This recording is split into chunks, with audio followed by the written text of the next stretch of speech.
So you guys can hear me a little bit better, but I'll turn it back up once I can actually adjust it in game.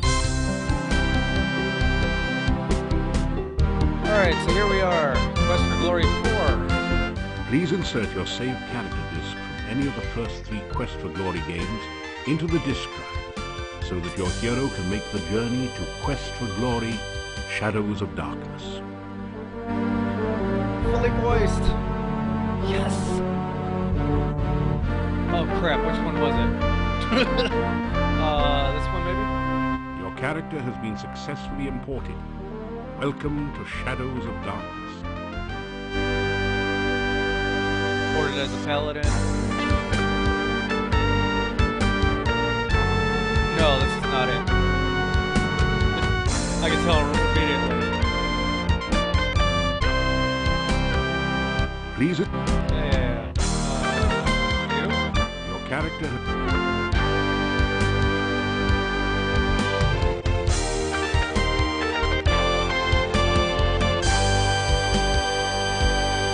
Was it this one? Maybe it wasn't. Let me go back to the other one. Please it. Yeah. Your character.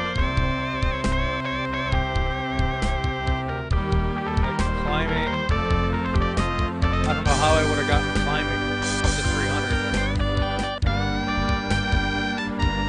Throwing at 230. Yeah, Alright. Hold on. I need to figure out which save file it is. So you guys can see what I'm doing. Let's see here. Alright, so that was import, export, import. Alright, it should be this one, I think. No. Copy.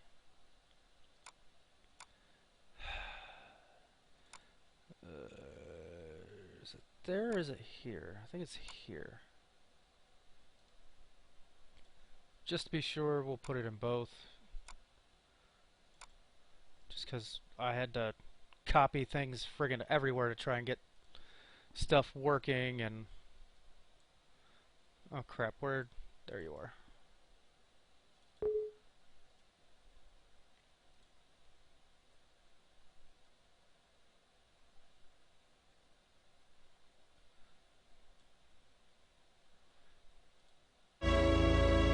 Alright.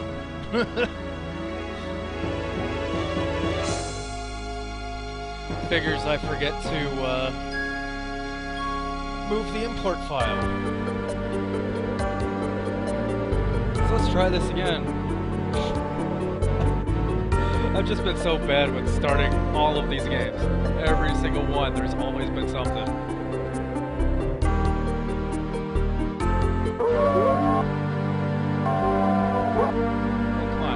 Happy where I put him. Or don't. Whatever. Okay. Please it. Yes, we've heard you already.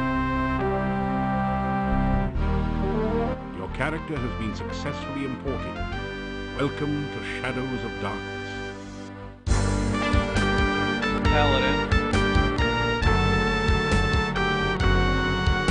There we go, that's what I was looking for right there. Magic 5.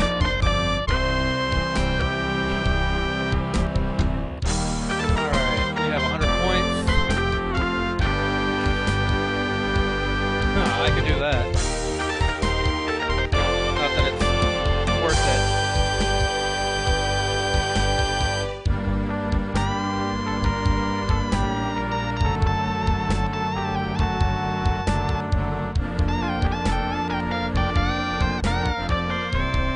Go that route, screw it. I don't even know why communicate is in this game. It's so pointless. Let's go.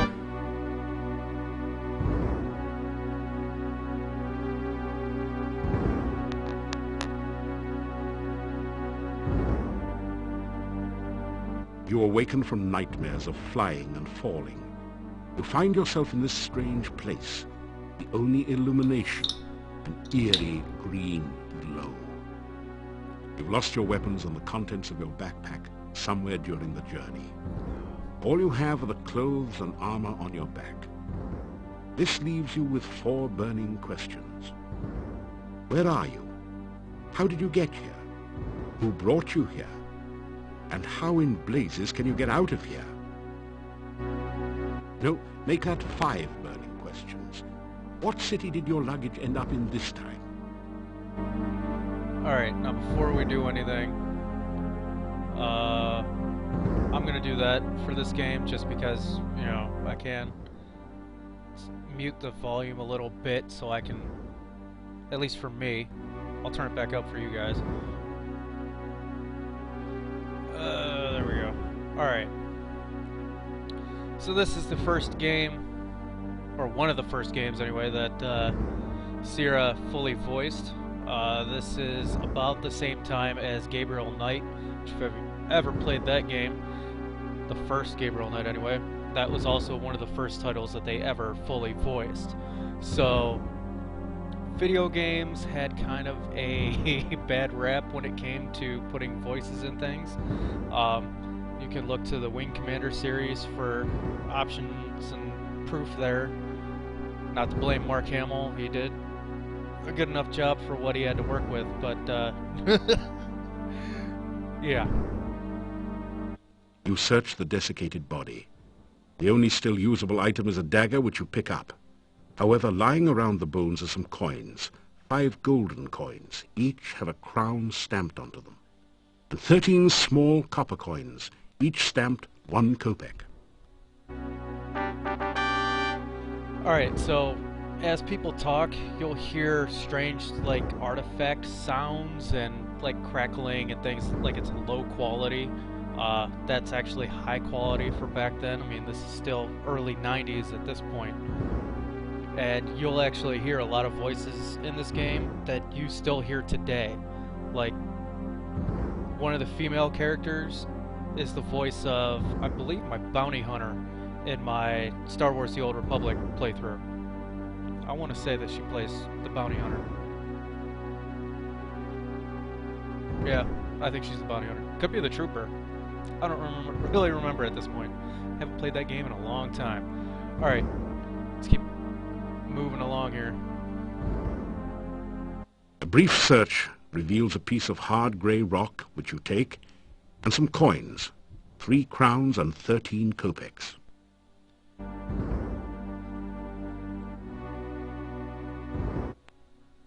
You find 30 assorted copper and gold coins on the body. Oh, it was already in my thing. Alright, so basically, at the end of the last game, Quest for Glory 3, we got magically teleported away from Tarna, and nobody knows what happened to us. Like, we just completely disappeared and left all of our stuff behind. So all we have left are the clothes that were on our back, which is basically our chainmail armor. Or plate mail now. I don't know how it's plate mail instead of chainmail now. And that was it. Like, whatever magic and abilities we had, we still have, but that's it. So now we have to kind of make do with what we find. So we need money. Money is kind of crucial in these games. So you see we have 14 crowns and 51 kopecks. Again, 14 crowns is $1, kopecks are a penny, kind of a situation. Alright, we're gonna take the flint rock. Strike sparks off the flint using your dagger. Torch soon begins to burn, almost as if by magic. So we're gonna need this torch.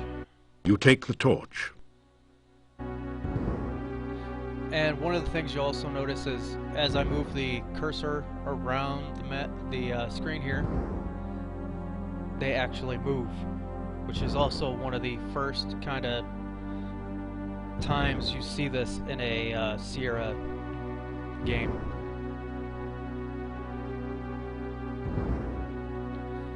Now you can tell by the mouth and the vampire fangs, it pretty much gives away what you're going to be dealing with in this game. You force the sphincter open with your dagger and pass through. This is the first time wall sphincters are ever spouted. You've made it into a large chamber. Stone valves, like the one you just passed through, apparently block 3 other passageways. There is a huge stone altar in the center of the room, and an exit to the south. And there's a sword and shield laying down over here. We're going to go ahead and pick it up. You gratefully retrieve the shield and battered sword from the dead warrior. You hope that they will serve you better than they did their last owner. So yeah, Claptrap saying wall sphincters in Borderlands 2. Kinda happened That here. didn't do anything. Oh yeah. That's right, I already grabbed what I needed off now. Alright. As you approach the exit, you are confronted by 2 flying creatures. They have bat wings and spider-like bodies. Alright, so for combat, I'm just gonna hit this S button here. And now the computer's basically gonna fight for me. Sometimes poorly, but...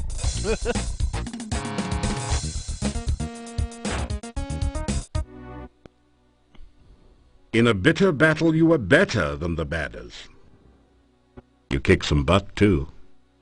And I was also poisoned.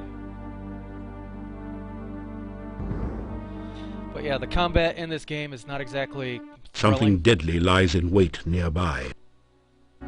There's my paladin sense tingling.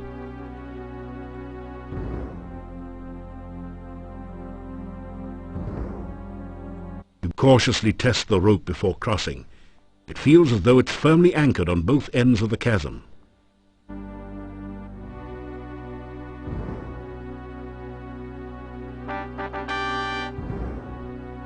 You just barely made it across the pit.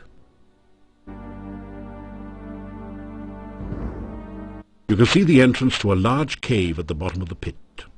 You catch an occasional glimpse of a horrid, multi-tentacled monster just inside the cave. And that monster will play a part in the game, well, much later in the game.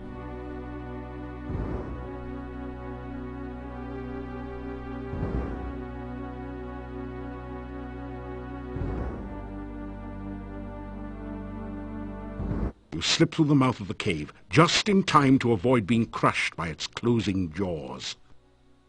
As the cave mouth closes behind you, you feel a strange warning tingle. There is danger here, although its source is not immediately clear.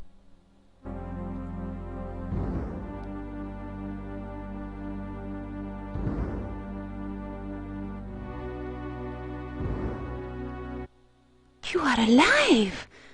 Only one person has ever walked away from there before. Who are you? How did you get here? Oh, there are so many questions I wanted to ask you, but I have to get home quickly. It is so dangerous out at night in Mordavia. The town is due north of here. Be careful, there are many bad things wandering around. Good luck! Oh, by the way, my name is Katrina. I hope we meet again sometime. Farewell.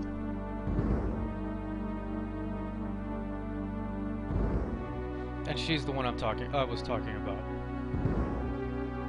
Yeah. The 6-pointed symbol seems to pulse with energy and comes loose in your hand when you touch it. You have the feeling that you may need this sign, so you carefully store it in your pack.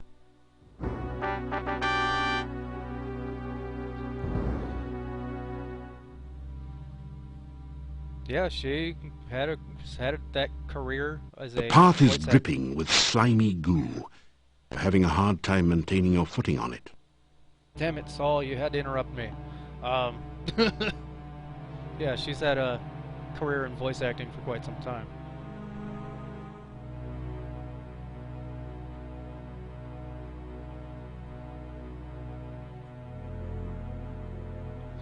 Alright, nothing we can do there for now.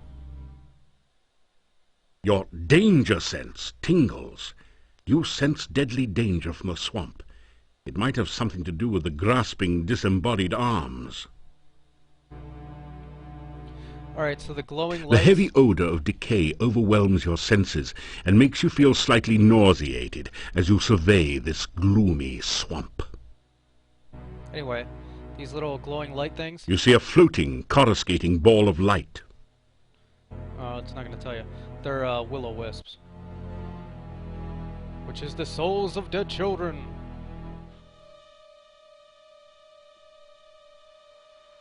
Alright, let's see if a Necrotor is going to attack us in the first 5 minutes of this game. Okay, maybe not 5 minutes. Let's see. I need to... You grab a handful of rocks. Yeah, I'll let him actually say it. Why not? Oops. Always need a handful of rocks in these games if you play a fighter / paladin or fighter based paladin, I should say. Since you don't have to actually be a fighter to become a paladin.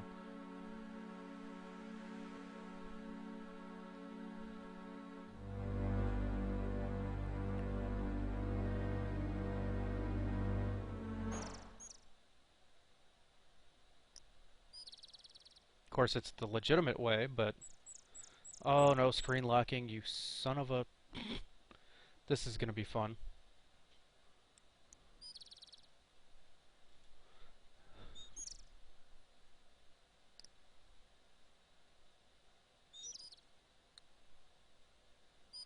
And you can see it's now daytime.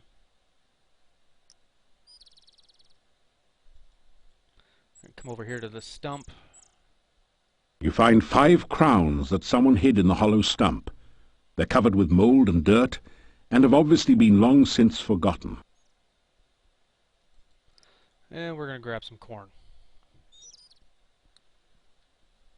You take an ear of the corn and put it away in your pack.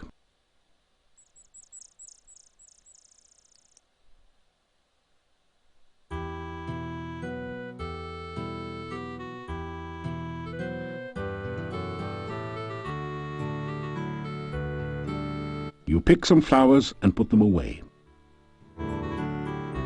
You already have some. Oh, I can't do anything with it? Just touch the staff. The staff feels warm and almost alive in your hand. You hear an eerie voice in your head. This I must first do. The sacrifice of life for one of love. You find yourself letting go of the staff very quickly. The curved staff has a very organic look to it. Its curves seem somehow feminine. You can feel a sense of magical power radiating all around it.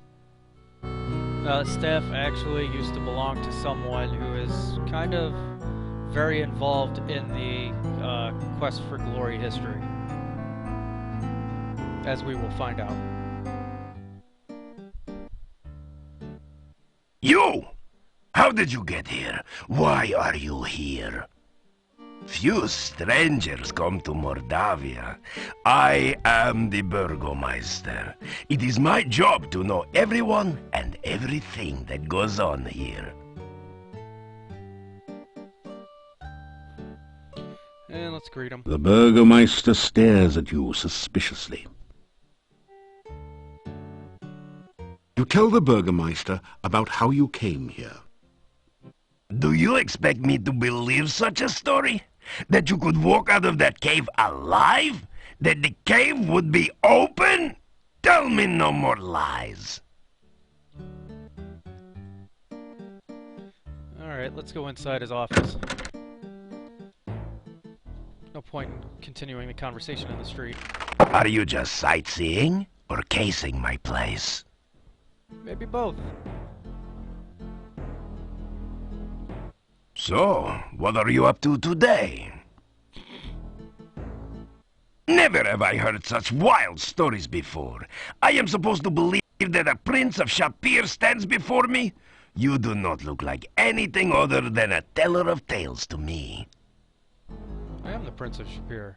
I'm the adopted son of the Sultan. Come on, it's hard to believe.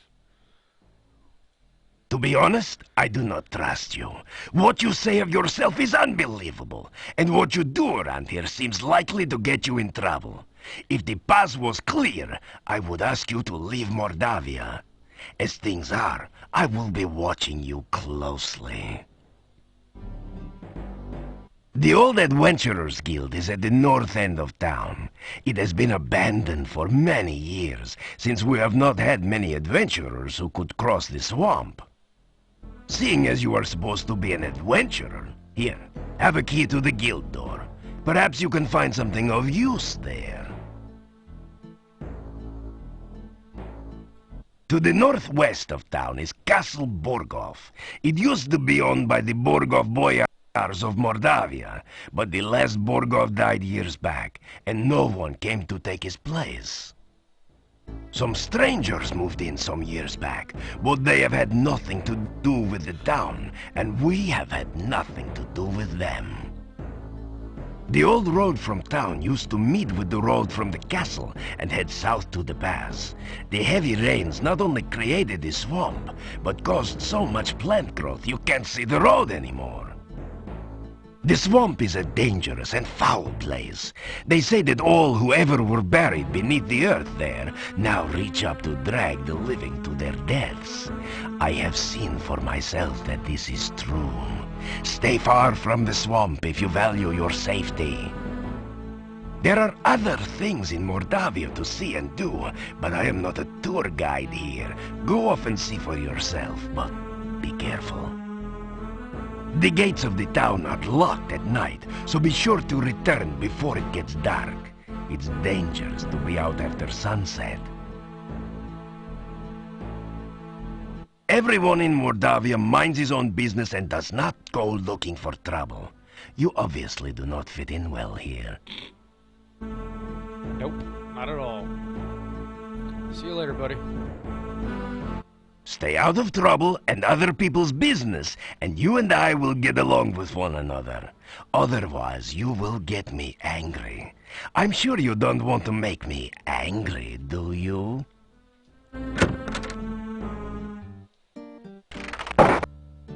Alright, next up. Let's go to the shop.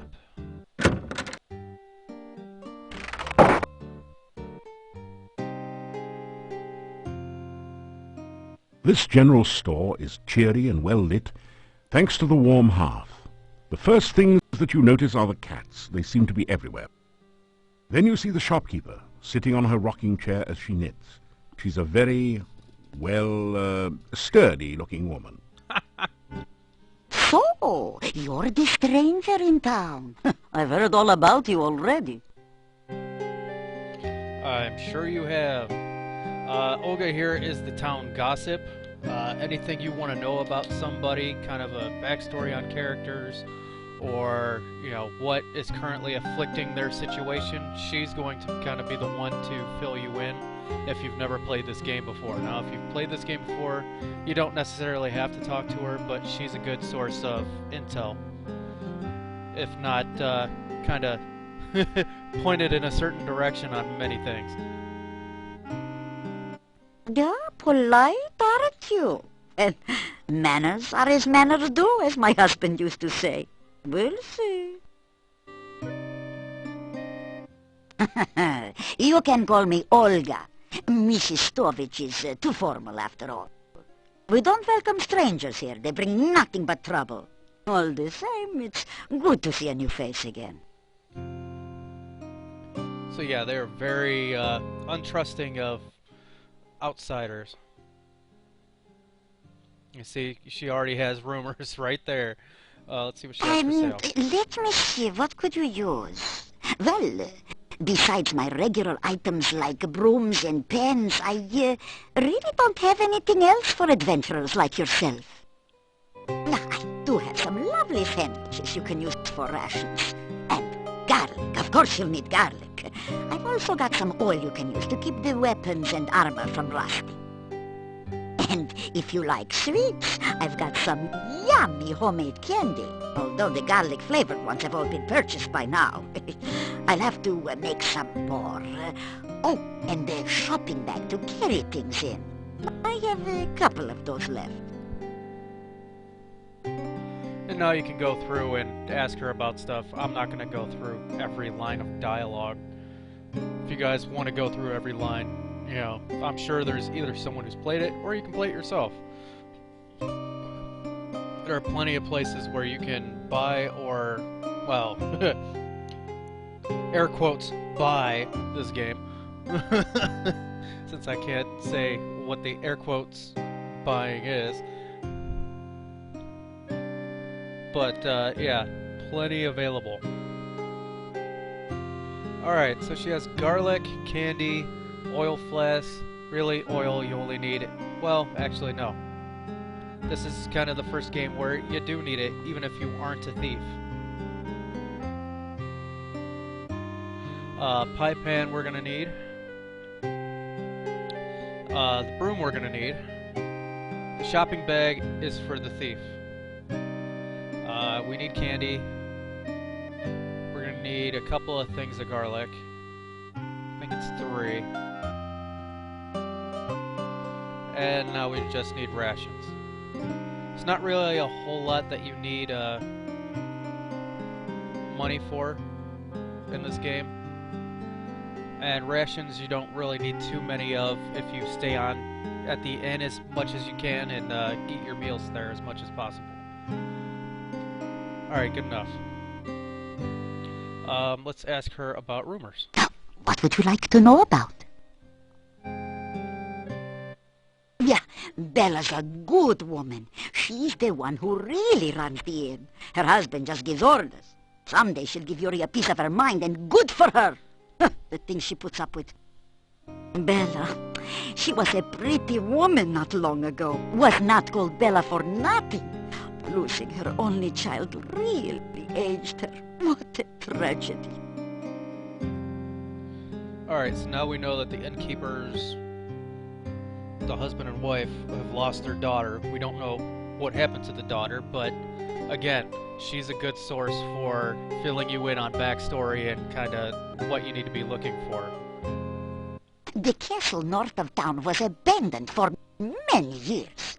Then, some strangers moved in 4 years ago. No one knows what goes on there now. But it won't be for the good, I'll tell you. Yeah, she's very suspicious of the people in the castle, but nothing is really known. And they'll get into that more the farther into the game we go.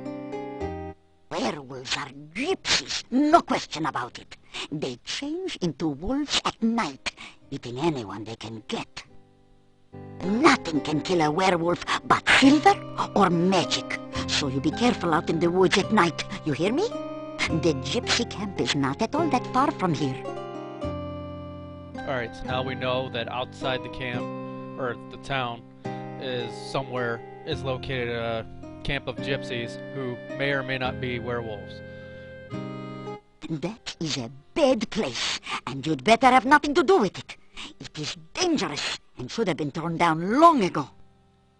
Many a stranger never came back after asking questions about it, so don't let your curiosity be the death of you.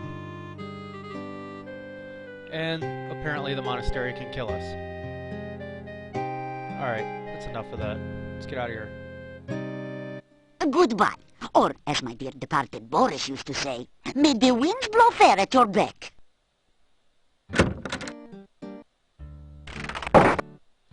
Alright, let's go to the inn.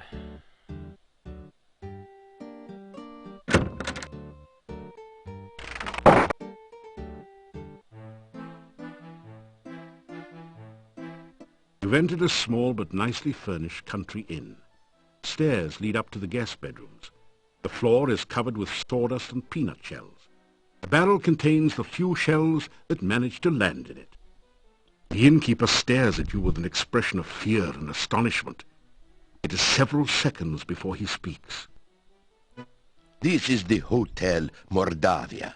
Rooms here are 15 kopecks for room and board. Pay for 1 week in advance.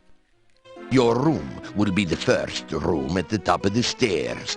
When you want food in the morning or evening, just sit down over there by the door. Pay the innkeeper for your room and board. Thank you for your payment. Alright, so now in here you have the innkeeper, and for the first day you'll have these 3 townsfolk sitting back here, but normally throughout the game you're only going to see them here at night. They stare at you in astonishment. You say you are a hero. Well, we will judge you here by your actions rather than your words. And glitches like that where his mouth isn't moving even though he's talking, that'll happen quite a bit. There's nothing you can do about that. Magic is a very dangerous thing. We do not trust those who use or are used by magic. Make certain you do not give us any more cause for alarm. And once again, it has been a growing theme throughout these games. Everybody hates magic users. Because, as you've probably noticed throughout these games, not too many people are known as friendly magic users. And those that are, still live way outside of town. Even though I never went to actually show you where Erasmus was in Quest for Glory 1. He's way outside of town. Alright, let's talk to the innkeeper. The Hotel Mordavia has been in my family for generations. It is the only place to be when darkness falls at night. Everything else is closed, and even we lock the doors. You must knock if you wish to come in. Now that's not exactly true. You can sleep by the staff at the front of the town. And they're, as far as town, yeah, the inn and the staff are pretty much the 2 safe places to sleep for the night. So if you get locked out and you can't get in for whatever reason, even though there are plenty ways to get in, yeah. My name is Yuri Markarov. My wife's name is Bella. We are the owners of this inn. If you climb the stairs, your room is the first door on the right. The doors of the inn close before nightfall, so make sure you are always back before sunset. Yeah, whatever. Make certain you are back in town before dusk. The gates of the town will close solidly to keep out any dangers. And as we learned in Quest for Glory 1, just because the town gates are closed doesn't mean you can't get back in. Do I really want to ask him about anything? There are many ill things that roam this valley by night. Make certain that you never have to meet them. Never venture into the forest by night. Alright, that's enough of that. Let's go talk to the 3 Stooges back here.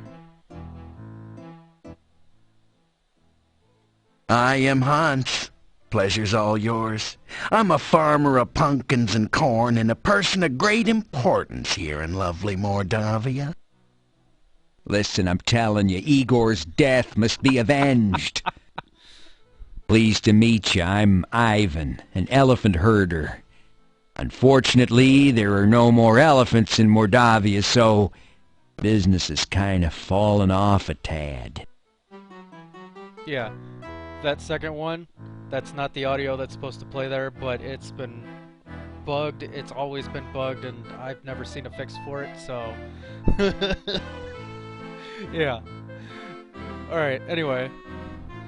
These 3 guys are supposed to be kind of different individuals from, well, let's just say the past. I don't want to make people feel old. But if you don't recognize them, don't feel too bad. But yeah, this is these are 3 guys are kind of based on comedians and people of interest from, you know, decades before, well, before even I was born, really. And I'm pretty old. Guys, is it just me or is Mordavia a wonderful place? Oh, are you kidding? It's the greatest. There's many places to go, things to see. Are you kidding? Right.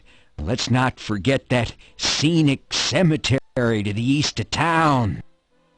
Everyone here's nothing but grins. Real friendly. Yeah, except we don't know you. We don't like strangers. Or anyone else that's weird and doesn't belong.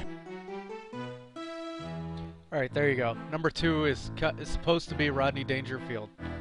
I'll give you that one. That's kind of the easy one. I'll let you guys figure out the others. Rumors. You talking to me? What rumors? Oh, there are no rumors here. Unless you count the rumor that the castle is owned by... Horse patootie. There are no rumors in Mordavia to speak of. Now, as you do things in town, they'll start to like you and they'll start telling you more stuff. But for now, no one in town really likes you other than a few individuals who, you know, basically the rest of the town treats as weirdos themselves, so... And we'll meet them in a minute. The town of Mordavia is a quiet place. Filled with friendly, joyful, stinky people. Well, I'm not so sure about the friendly part. We tend to be very suspicious of strangers like you. Yeah, well anyway, the town is filled with joyful and stinky people. Yeah, happy, joyful, and stinky people. Well, I wouldn't call us particularly joyful. As a matter of fact, most of us are pretty glum. Oh, very well, all right then. Mordavia is filled with people, you know, stinky ones. Yeah, many stinky people. Well, I wouldn't exactly call it many. There actually aren't very many of us around here. Oh, forget it. Well, at least he stinks. Alright, that's enough. Let's get out of here. I could eat a meal, but meh. We got things to do on day 1. Let's go through here to the north side of town. As you enter the northern part of the town, you hear the sound of a chisel chipping away at a stone block. A man is carving gravestones at one end of the street. Your attention quickly moves from the stone carver to the ominous Gothic building in the center of the street. There is definitely something not right about this structure. A sense of great danger and hunger comes from near the door of the massive stone building. Alright, now given the nature of this game so far, I'll let you guys guess what this guy's name is.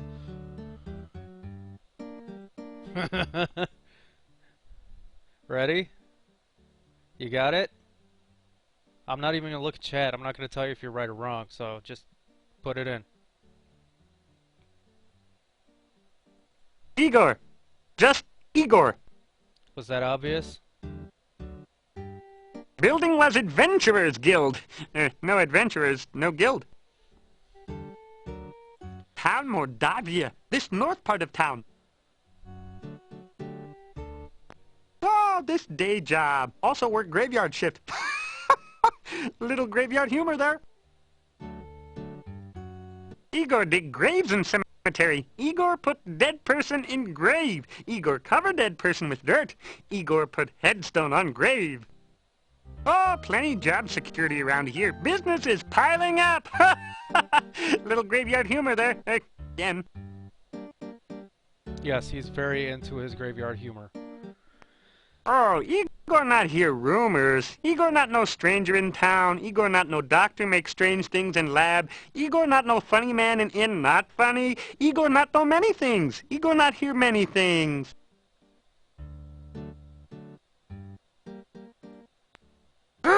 Bad building. No go there. Bad, bad, bad. Alright, so this is the monastery that everybody was kind of warning us to stay away from. And this is the Adventurers Guild, right next door to it. Let's just unlock the door. Unlock the door, using the key the Burgermeister gave you.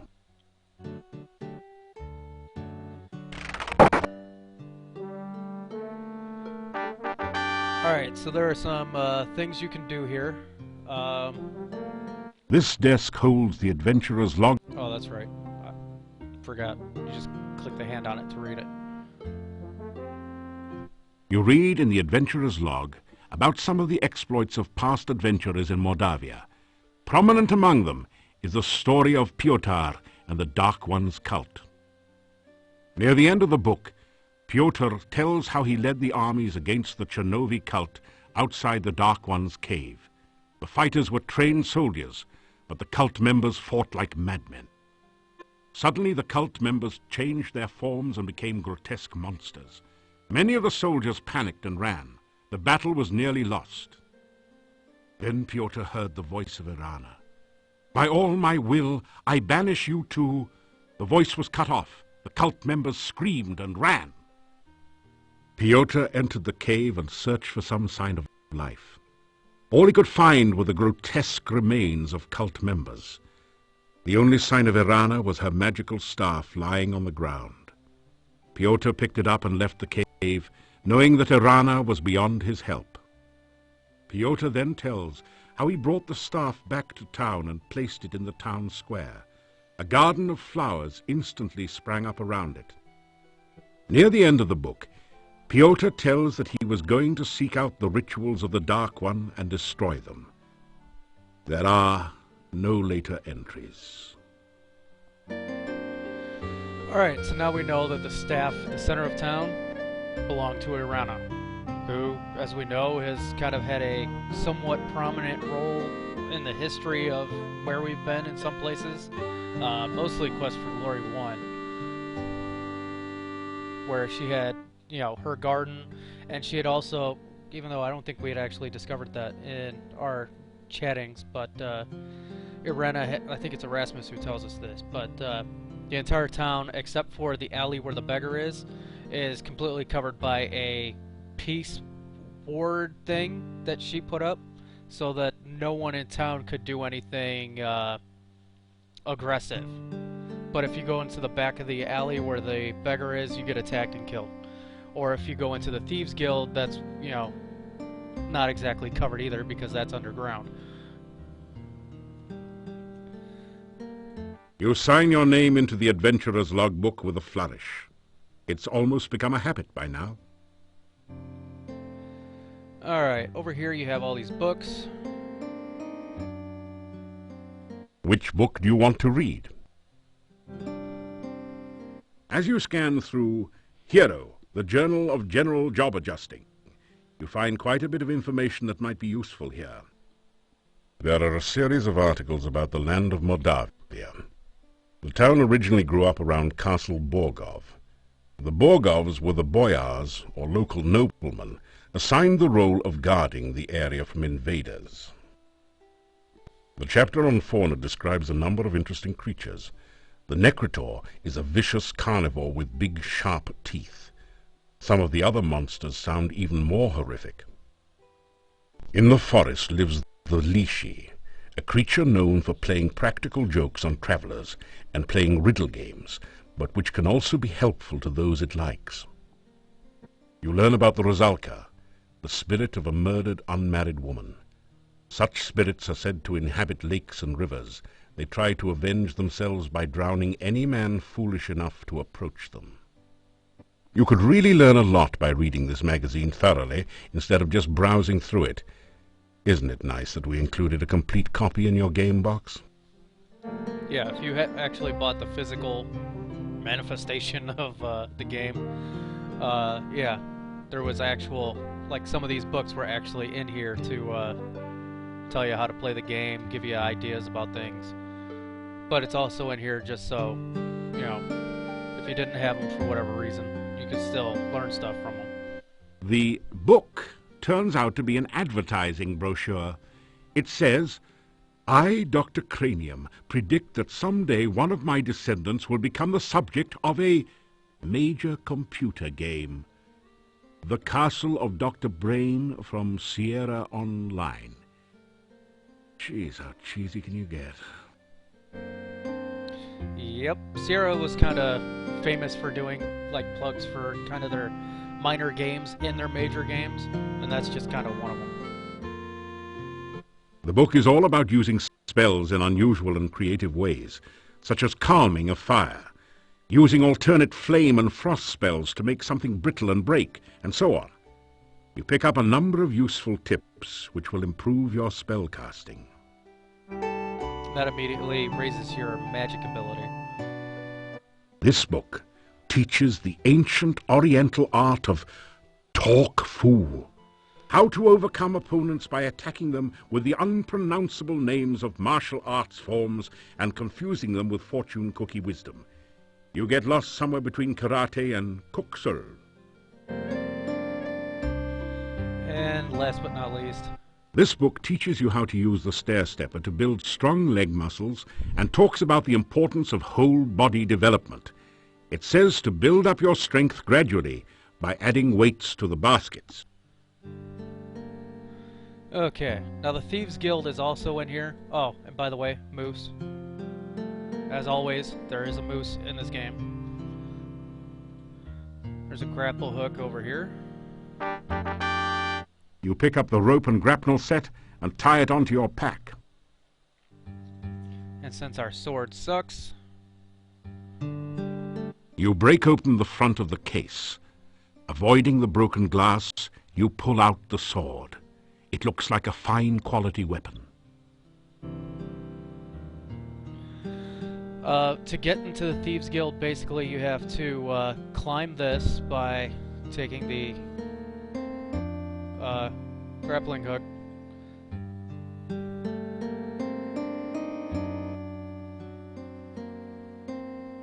You have to climb to the top. It'll show you hooks, which if you look over here, oh, there's hooks.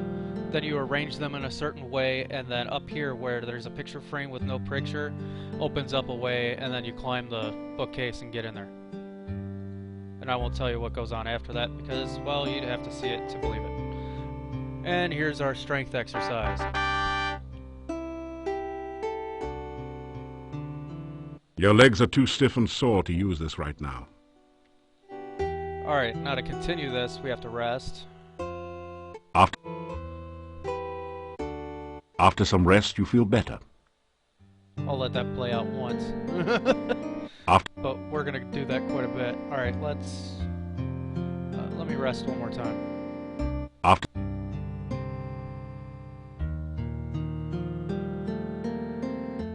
There's only a certain amount of punishment your body can stand on any given day.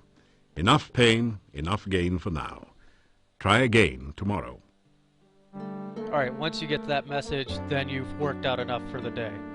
Now let's see how we can do it climbing. And as usual... That was good climbing practice, but you haven't quite got it yet. Keep trying. Again, I'll let that play out once. But as usual, the first couple of days is meant for training, so you get stronger, so you get more capable of doing things. So you don't have to do it in the later stages of the game, where time is kind of crucial for you to accomplish things.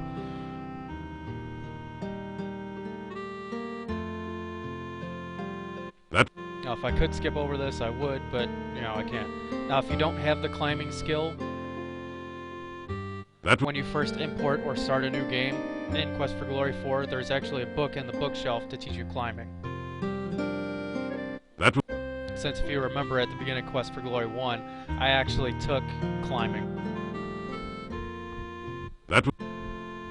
Since it was a 0 skill, that's kind of the one that I've always seen as necessary, especially for a fighter.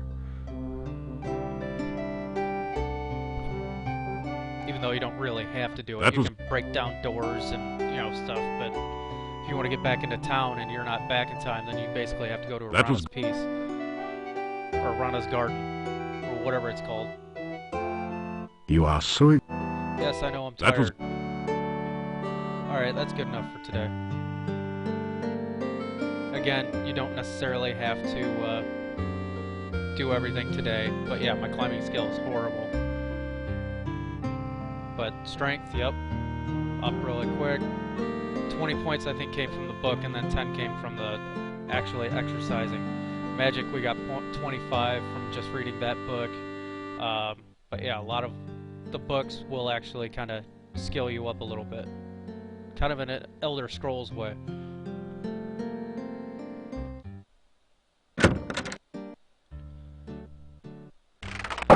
Alright. What do you say we go in the monastery and have a peek? Alright, this... I should probably note what this is. It's the Dark One sign.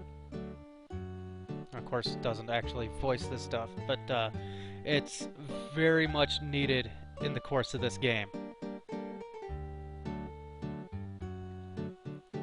Igor will flip out. Bad place. Very bad place. Go away. You'll be very sorry. Now, if you try to open the door without the Dark One sign, the octopus up there basically eats you. You push the Dark One sign into the indentation on the door. It fits perfectly. Or I should say septipus, because it only has 6 arms.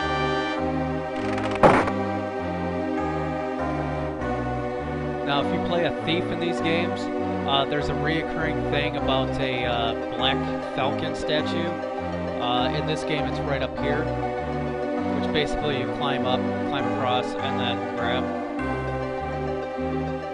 Now this guy... It's a 6-tentacled, octopus-like creature. I guess you'd call it a hexapod. Unless you like cats, then you might call it a hexapus.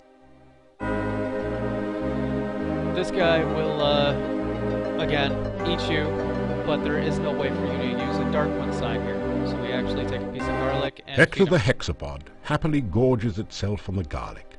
Hector looks much less hungry, and perhaps a little less dangerous now.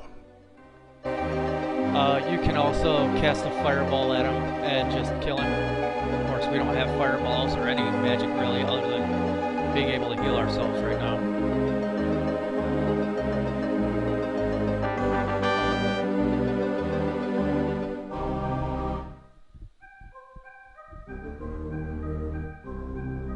There is a cold feeling down here that chills your bones and sets the hairs on the nape of your neck on end.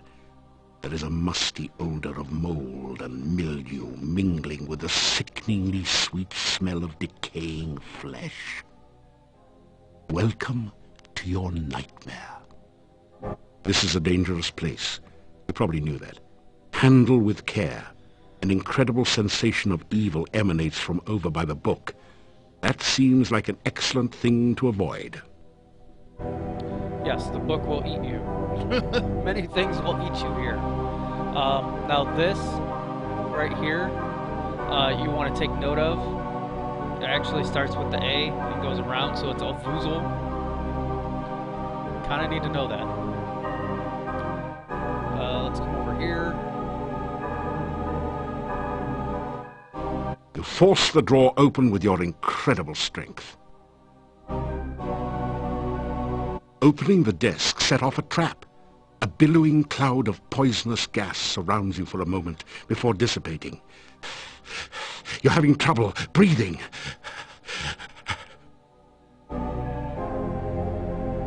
You lose a little bit of health in your poison. Big deal. You rifle through the Mad Monk's desk and find the diary of Amontillado. Boy, was this guy wacko. Reading this makes your head hurt. However, it does give you some information about the Dark One rituals. It said something about the first ritual being placed within the Mad Monk's tombstone, there to be forever guarded by followers. The second ritual shall be placed in the Stone of Squids, and revealed only by the light of a dead child's soul. The next ritual shall be placed in the hollow of the hangman's tree, and guarded by the spirit of the dead which remains there. The blood ritual shall be concealed magically within the monastery, and only he who willingly seeks dark visions shall find it. The mouth ritual shall be placed in the great arch itself, under the Dark One's sign. And the heart ritual shall be given to someone named Gregor, for safekeeping. Now there's another note on this page in another's handwriting. Gregor is missing in the forest and probably dead. Yet where is the heart ritual? Alright, now all these rituals that they mentioned, the mouth ritual that they said was in the Great Arch with the Dark One sign. That's where we got the Dark One sign. And that's how the cave mouth was open. Someone performed the ritual to open the cave, to which we met Katrina. Coincidence? I'm sure we'll find out.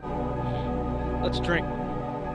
Now, Amontillado is kind of a You famous tap the short huge story. cask of Amontillado.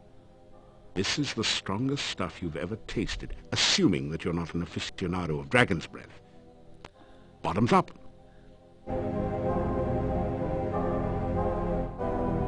But Amontillado is a famous short story involving casks of wine. And other things, obviously.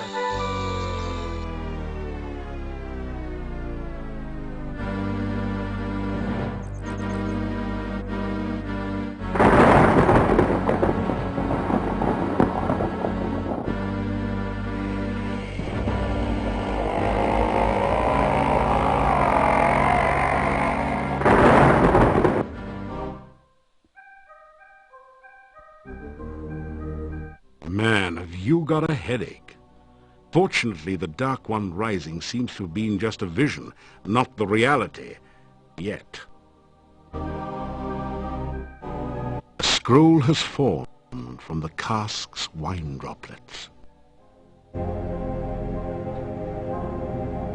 You pick up the rolled paper on the floor. It has a symbol of a drop of blood at the top and the inscription, Ritual of Blood. You can't read any of the other writing on it. And there you go. We now have one of the Dark One rituals.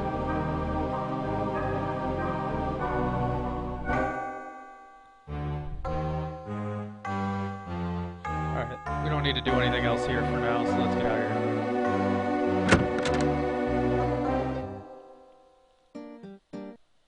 You retrieve the Dark One sign from the monastery door, then quickly step away before the Hectopus can react.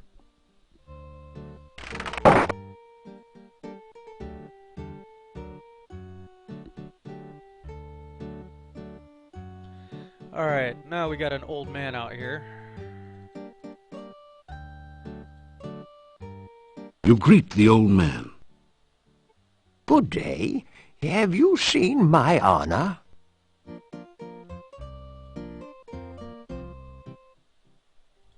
I am Nikolai. Have you seen my honor? Honor. Have you seen my honor? I am looking for honor. Have you seen honor? Yeah, that's all he wants to talk about. And since we don't know where Anna is,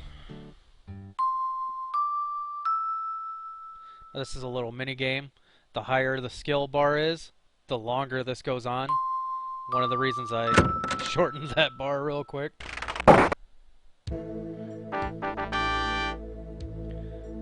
Well, let's open this door.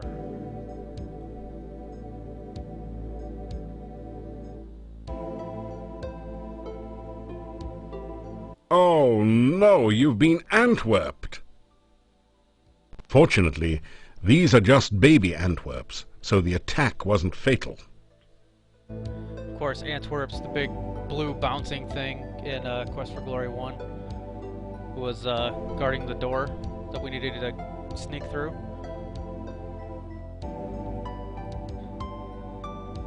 This is the TRAP, or trap.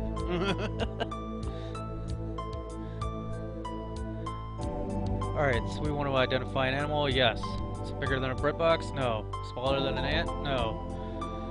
Black and white and red all over? No. And there are actual responses if you hit yes to any of these, but I'm not going to go through them. Is it yellow and does it weigh 500 pounds, have wings, and have an attitude? No. Is it gray and wrinkled, lives in a tree? No. Is it gray, wrinkled, wears a hat, says only you can prevent savannah fires? No. Does it bounce? Well, yes it does. Oh, you want an elephant on a pogo stick? No. Is it blue, avocado-shaped, and sings Waltzing Matilda? No. Alright, must be a feeded avocado. Well, we have avocado. It's our rations that have avocado in them. You bait the trap with avocado from your sandwich. Avocado was never high on your list of favorite foods anyway. The trap starts working. You've caught an Antwerp. It's simply amazing. And an Antwerp just bounces over and a little cup just descends on it. It's like friggin' Mousetrap, the old board game. Alright, let's open this door. This is the Antwerp maze. Antwerps are naturally bouncy, so all you have to do is continually rotate the maze until the baby Antwerp bounces over to the key, then out through the exit. Alright, now again, with the skill bar down, this is a lot easier. Usually there's traps and things of that nature. Whoops. Let's go this way.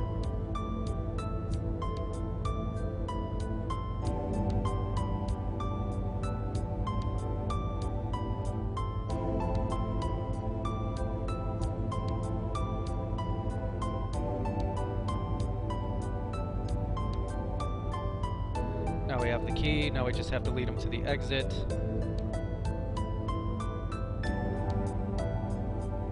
Congratulations. You've used the baby Antwerp to get Dr. Cranium's laboratory key from the maze. You add the key to your keyring. And now we go to this door. Yes, that statue right here did chew bubble gum and blow a bubble and then get blown into his face. Or burst into his face. And again, here's another puzzle that, if you have the skill turned up, it takes a while because there's more pieces and things of that nature. Let's see, you go there. There we go. Great!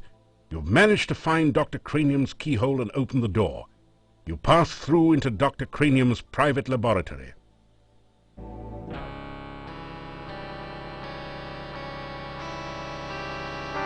Quickly, Igor, the fluid! I must have the fluid! Oh, excuse me. I thought it was Igor coming in to assist me. He helps out in the lab sometimes. Now then, what can I do for you? Obviously, he helps out here because it's Igor.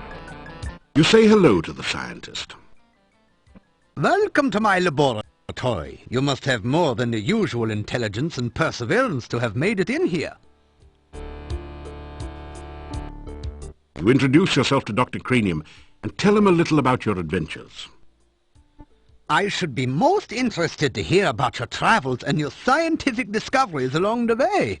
Unfortunately, I have very little time for that right now. Perhaps we can discuss your adventures when you next return. You explain to Dr. Cranium that magic is really a lot like science, and even deals with the same elements.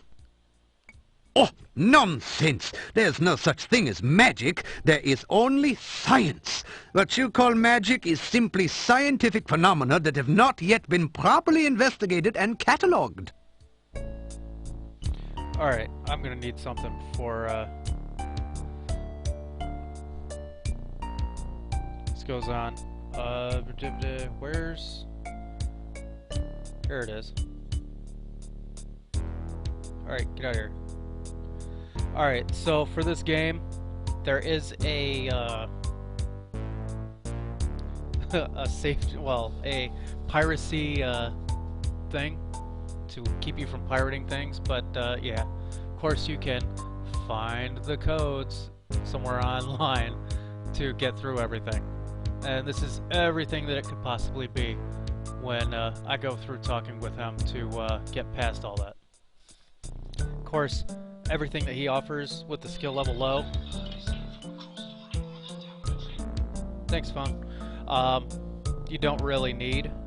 You can get them elsewhere. Well, you can get one thing elsewhere anyway. My name is Dr. Cranium. I am Moldavia's chief scientist and a certified genius. Some call me mad, but I much prefer Dr. Cranium. Ah, yes, science. I'm glad you asked. Science is the process of systematically increasing our knowledge of the world through observation and experiment. Unfortunately, some of the townspeople here seem to have no concept of the wonders of science. Some of them even claim my little inventions are magical. Such poppycock. There's no such thing as magic. Still, the townspeople insisted that I should be able to use my magic to cure wounds and sickness. I told them that I am a scientist, not a doctor, but they wouldn't listen. I had little choice but to concoct some simple elixirs. They were childishly pleased. Science is really so simple once you understand it.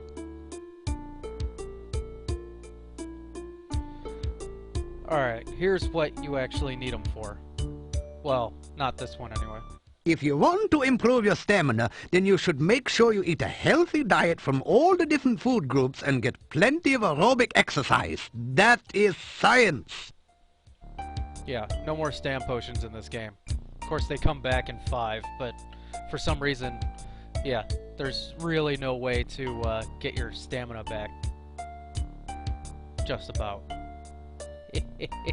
Oh, you must mean my patented healing drink. You may have my last one.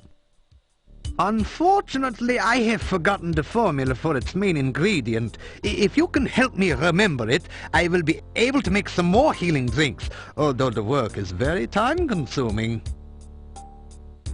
And here it is. And it's the X. Alright, so these are the 5 elements of science: earth, wind, fire, water, and pizza. For this particular one, it is air, water, air. Oh, I have to wait for them to stop animating. There we go. Thank you. With that information, I'm sure I shall be able to create some sensational scientific solutions. And poison cure. Oh, you must mean my new universal poison antidote. You may have this one, but I will need some help with the formula to make more. Also, I am afraid I only have time to make one each day. Alright, so it's the same with the healing potions as the poison potions. Basically, you can only get one a day, so use the first couple of days, especially if you're playing on a high skill level for combat, things of that nature, to stockpile. Alright. What is it? Mexicalish? Alright, so this is fire, earth, pizza. Damn it, I lost it. There you are. Fire, pizza. Thank you. With that information, I'm sure I shall be able to create some sensational scientific solutions. Yeah, you better. Let's see. We can get empty You ask flasks. Dr. Cranium if he can spare an empty flask for specimen collection. Of course, of course.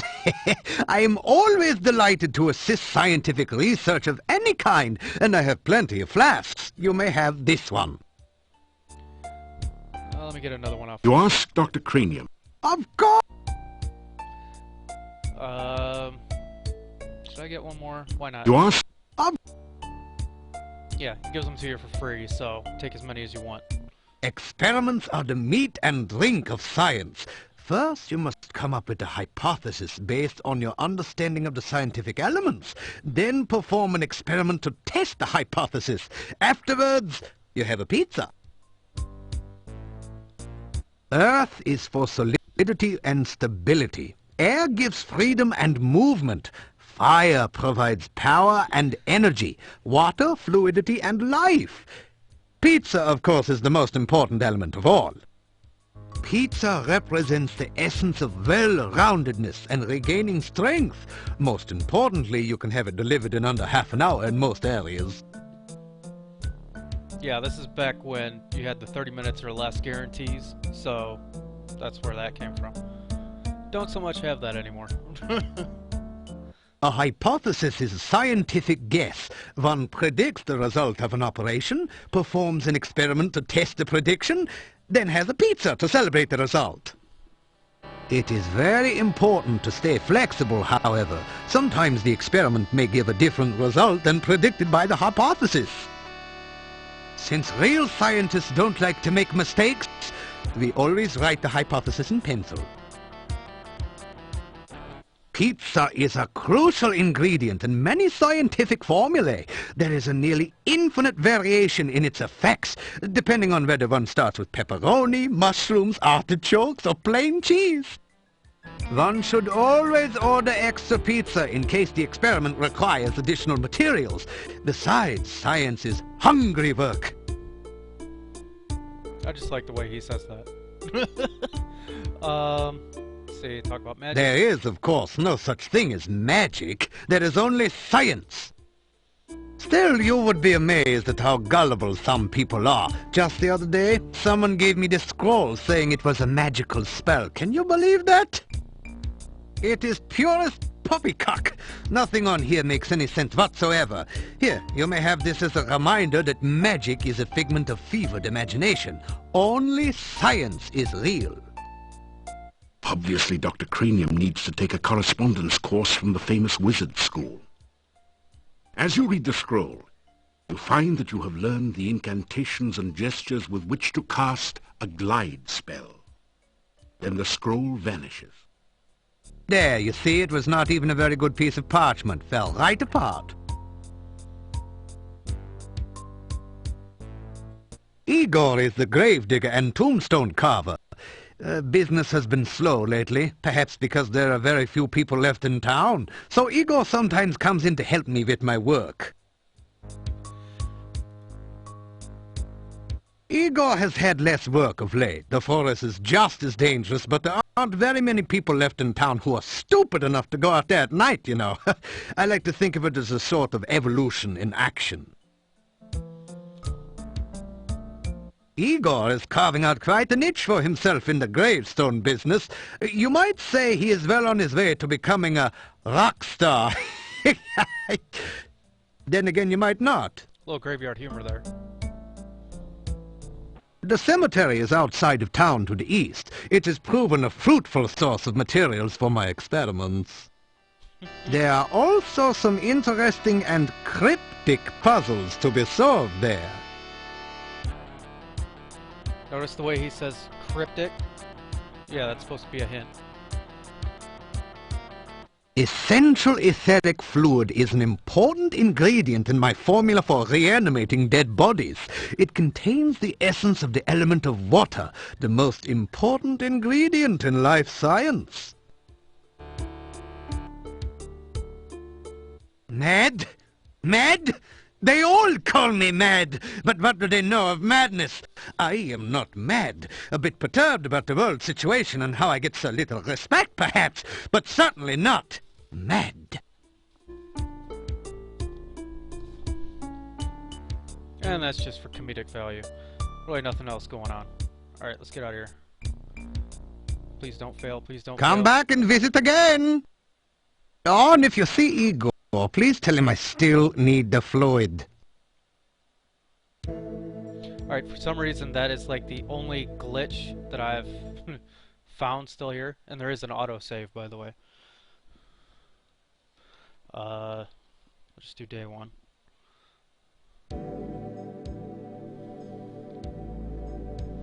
But for some reason, like, the only time it's ever really crashed on me was with all the patches and everything. Well, except for one that I had to take out because it glitches elsewhere. Yeah. Exiting the laboratory, for some reason, glitches out the game at times. Alright, so we've pretty much done everything for day one. Let's go over to the inn.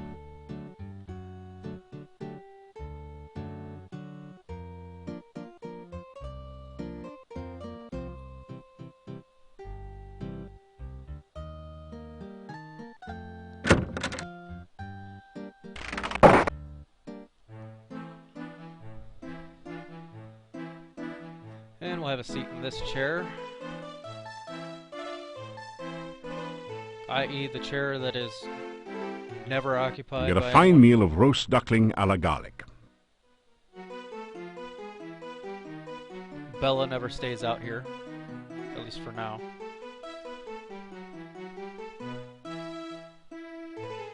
And let's go up to our room.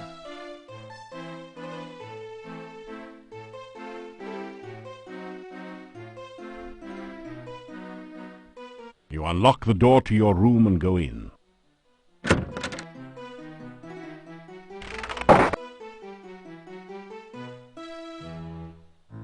And as usual, there's a chest in here to store stuff in.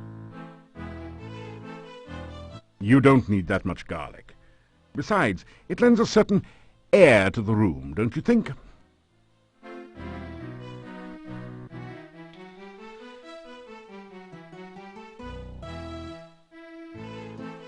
After some rest, I'm still at night. after some Oh, it is. after Although I can't sleep until morning now.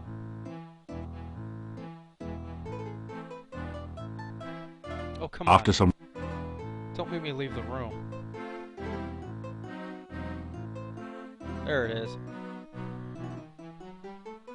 Although I probably shouldn't have done that crap. you awake. Hold on. Good thing I saved a little bit ago. Let's get out of here. Yeah, there's things you want to check at night on the first couple of days. Come on. No, don't. There you go. Stupid. Non-locking window. Alright, let's rest.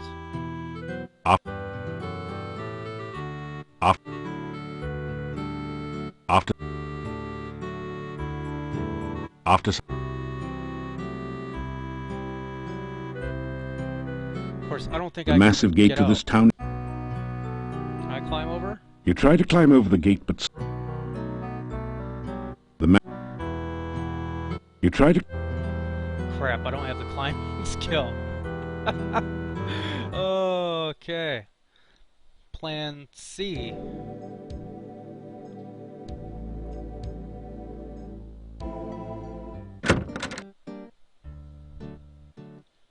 Let's go work on our climbing skill before we end day one. I completely forgot about that. But that's because I'm trying to save you guys from as much of this crap as possible, but as usual, it only bites me in the ass when I try to do that, so I should probably try to stay away from that.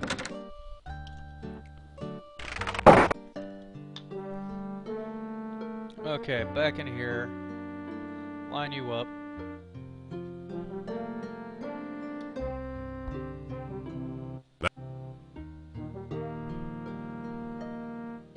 And of course, he says something different once you actually reach the top, but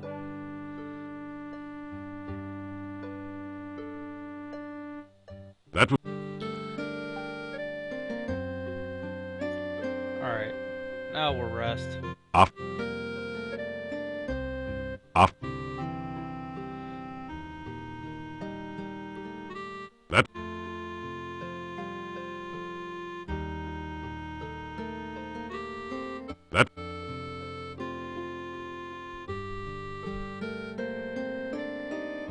That was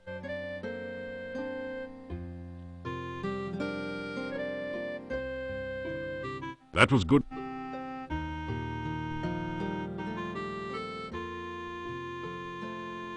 That was good. Well, in Space Quest, like the original Space Quest, you could still name Roger Wilco whatever you wanted. It didn't have to be Roger Wilco. I don't think it was until 3 that Roger Wilco became his permanent name. That was Might have been 2. I don't remember if it was that was good. Sludge Falls or Sludge's Revenge or Falls Revenge or whatever the heck 2 was called. That was good.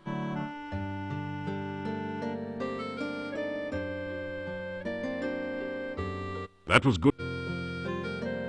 When I finish the Quest for Glory series, That was I'll probably, well, I don't know if I'm going to play another Sierra game. I might play something else that, that was is one of my oldies but goodies kind of thing. That was good climb. Yeah.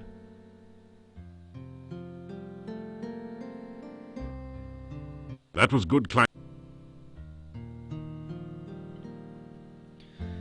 Alright, we gotta rest again. After. Hopefully we can reach the top of this friggin' rope. That was. I don't want to be here all night training this.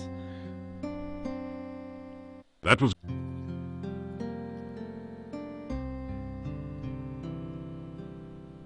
That was. Unfortunately, 2 and 3 don't exactly offer a lot of climbing practice. That was.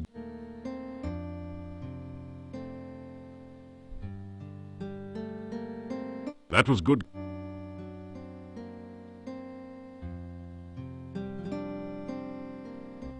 That was good.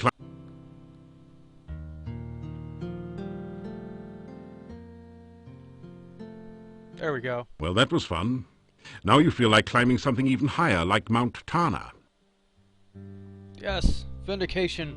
Of course, that could have just been my luck kicking in there, since it's at a decent point. Alright, so climbing's at 200 now. Alright, let's go try to climb the town gate.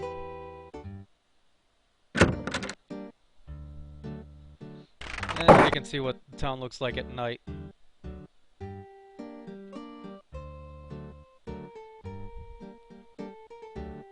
See, everything's closed up. They do not like the night.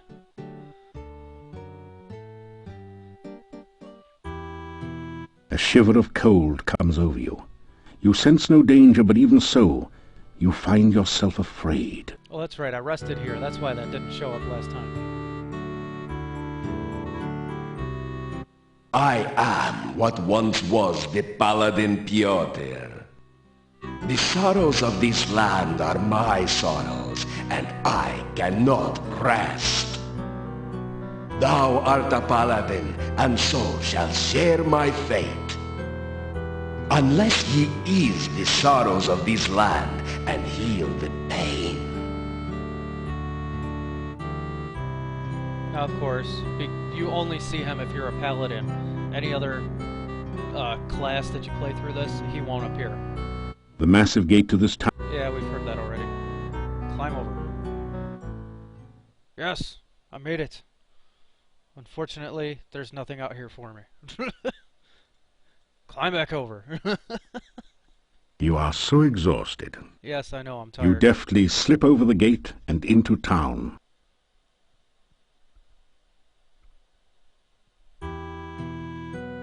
Is he gonna show up again? No. Okay.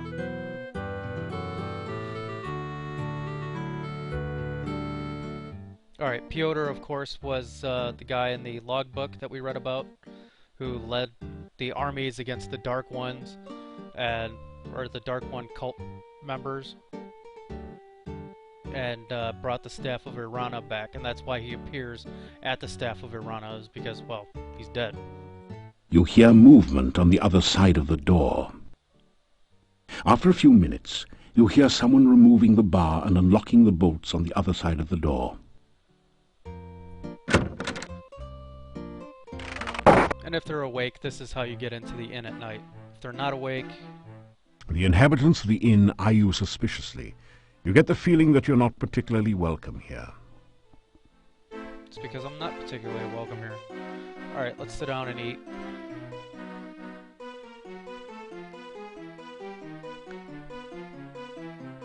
You get a fine meal of roast lamb garnished with red cabbage. Oh, and liberally flavored with garlic. Now, of course, with all the garlic reeds that they have around here, you pretty much know what it is they're afraid of, but they refuse to speak of it.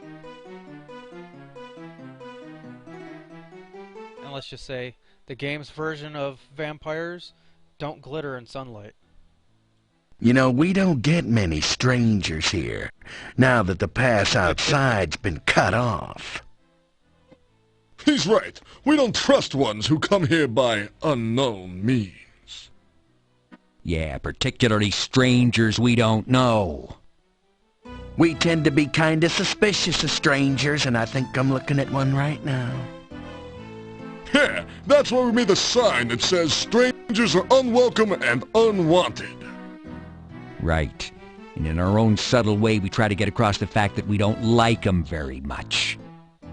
Strangers bring bad luck. Strangers bring trouble. Actually, the last stranger brought a jester's hat and a staff, but we still don't trust him. Anything else you want to know, stranger? Alright, so basically what they're telling you is that there is another stranger in town. And we've heard a little bit about him, but they'll tell us. You know, there's another stranger in town besides you. Oh, and let me tell you, he is very strange, okay? Strange? The dude ain't even human. No one knows how he got here or why he came. No one knows where he goes during the day, or who he's trying to meet, you know what I'm saying? Yeah, and he tells jokes. At least I think he does. Yeah, he says he's a real jester. He dresses like Sonny Bono. And he acts like a gnome. He is a gnome, Einstein.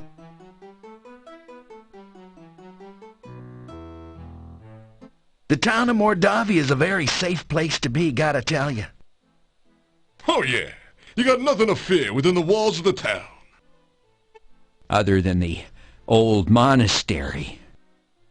Yeah, the old monastery. As long as you don't venture into the old monastery, you'll be safe as milk in this town.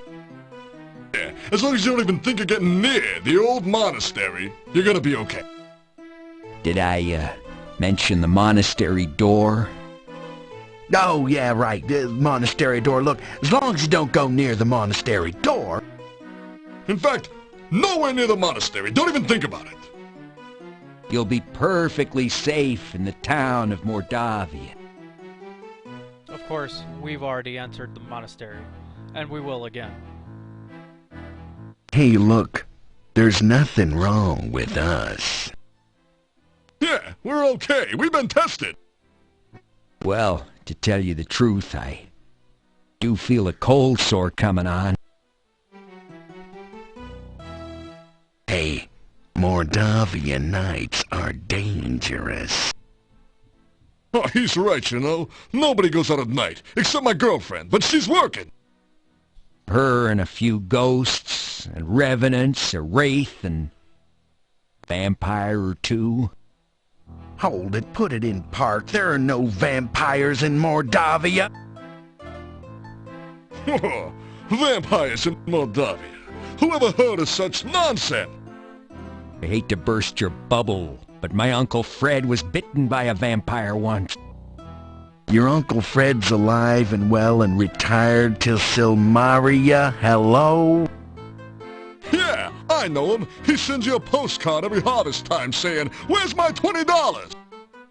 Well, he had a miraculous recovery.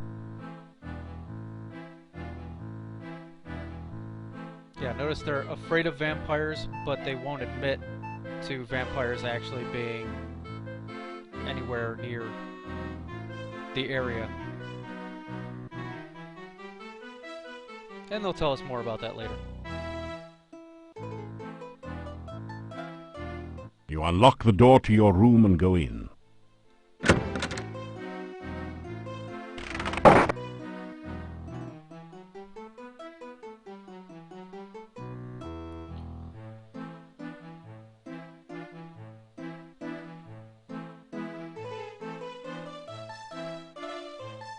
You awaken as the sun begins to rise. Yay! Alright, day 2. It only took us an hour and a half to get this far. Let's try and speed things along, shall we? Now you can talk to people on different days and they'll have different things to talk about, but really they don't really warm up to you until you start doing things that help the town and help the people there. So you don't really get different answers to things. It's a typical country breakfast. Fried beets and sausage with garlic for a garnish. And of course, notice that they continually feed me garlic.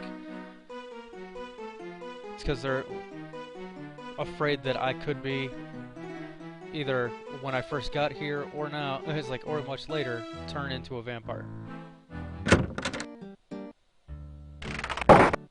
Still you remain. It is a wonder you have managed to live so long. Yep, still alive. Now you can ask him about stuff.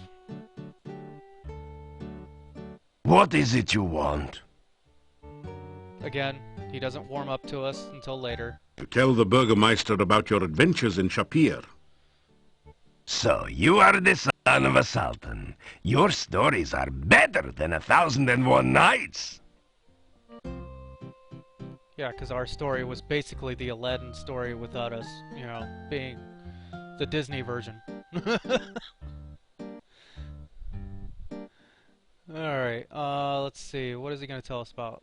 Nikolai is an old man and easily confused. His wife has been missing for years now. He cannot face the fact that she is gone.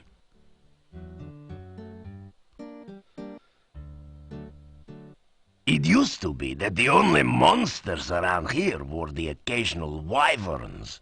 Now there are many dangerous things in the valley. It is safe only within the town gates. Yes, he's the only one in this game, if I remember correctly, that does the Wictor thing. Castle Borgov is north of the town. The last of the Borgov family left this valley years ago. Now it is inhabited by some cousin. The people of the castle do not bother this town. I suggest strongly that you do not bother the people of the castle. This town was quiet until you arrived. I am keeping my eye on you. Alright, that's enough. Let's get to our training.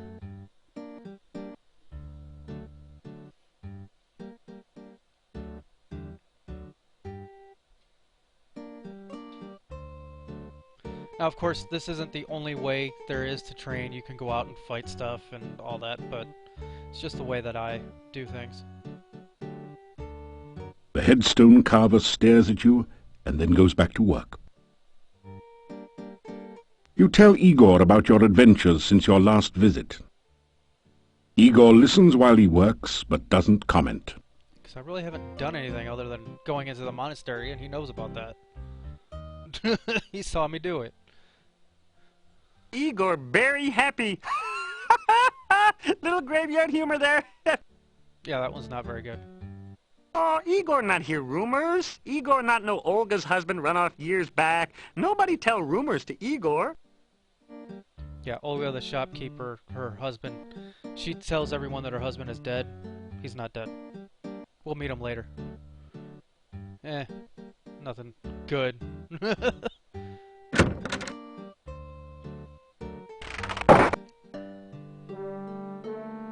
Alright, so to continue training on the weight machine, you have to go over here and put 2 balls in the baskets. You pick up 2 of the metal weights and put 1 in each of the baskets.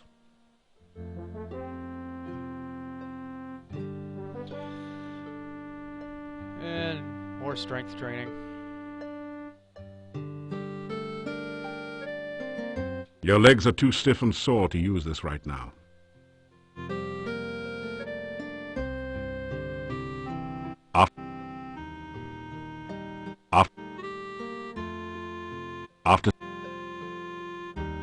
After some rest, Good enough.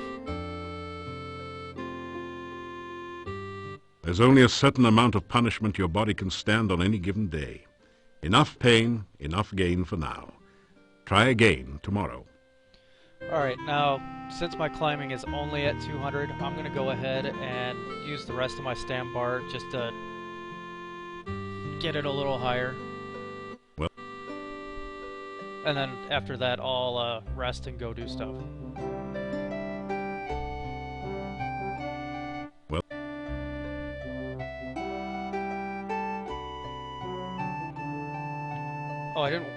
Oh, stupid mouse moved. That's why I hate corded mice. Since my wireless rig decided to take a crap on me. Well, that was...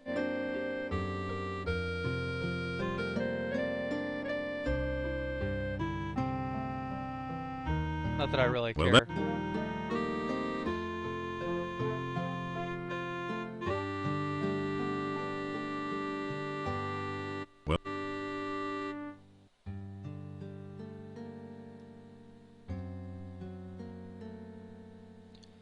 Well, that was fun. Well, if you look at the bulk of the Sierra games when they first started doing voice actors, Tim Curry as Gabriel Knight, Well, that was... you know, they were going after, you know, big name people at the time to do the voice acting. Well, that was... You know, and since our main character in Quest for Glory does not have a you know, he never actually talks, you know, the narrator is the voice of the main character. Well, that was fun. So they got... I always forget if he's John Rhys Myers or Davies. It's that other dude. Well... Yeah. Since it's like the same, like, John Rhys, and then their last name, you know, Well... it always confuses the hell out of me. I don't know why.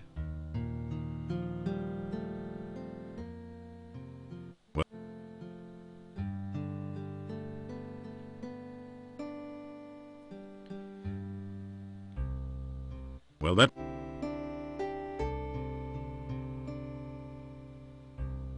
But yes, the door from Lord of the Rings. Well, that... To put it simply. Alright, last time. Alright, let's see here. I want to get some stamina before I leave. After... What time is it? Alright, I got a little bit of time before it turns to night, so let's go accomplish some things just to make sure we get things set up. Still you re... Yes, you've said that already. We know you hate us.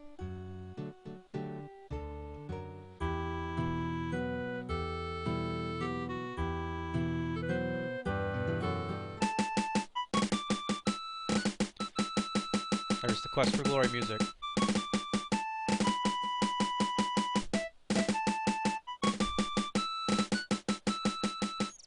Pretty much the only time you're going to hear it in this game.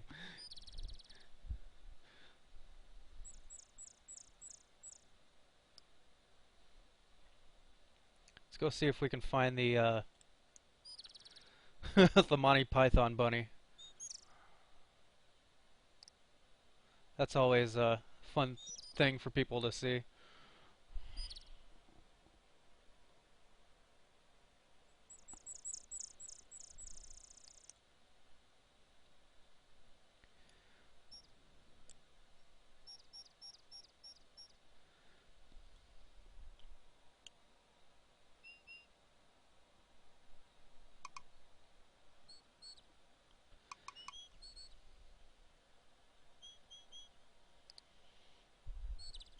I don't think I'm gonna get attacked by the bunny. Bastards. Oh well. It's not exactly why I came out here in the first place, but...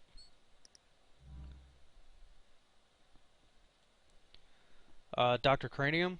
No, you don't have to go to him immediately.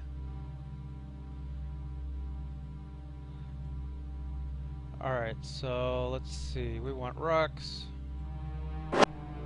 You managed to knock a few of the rocks loose from the pile, although the remaining stones still dam up the pool. You knocked some more rocks loose. The pile is definitely loosening. This is all thanks to our throwing training from Quest for Glory 3. That last throw did it. The rock pile has collapsed and goo is oozing down from the pool.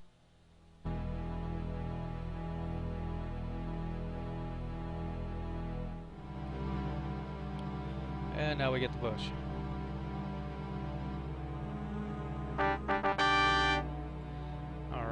now we need you. You slowly fill your flask with the greasy, grimy goo. We're gonna get 2. You slowly fill your flask with the... Okay, we've already heard you.